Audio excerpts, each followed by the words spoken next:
بسم اللہ الرحمن الرحیم۔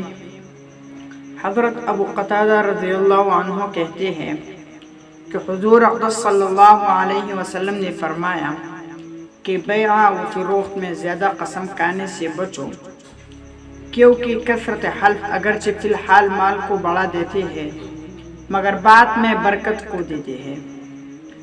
یہاں پر مطلب یہ ہے کہ یعنی زیادہ قسمیں کھانے سے اگرچہ بالفعل مال خوب بکتا ہے لیکن انجام کار خیر و برکت نہ ہونے کے باعث ہوتے ہیں۔ مطلب یہ ہے کہ جو لوگ زیادہ قسم کھاتے ہیں ان کے مال میں برکت نہیں ہوتی، اور جس روپیہ پیسہ وغیرہ کو وہ کماتے ہیں وہ بھی برکت ہوتا ہے۔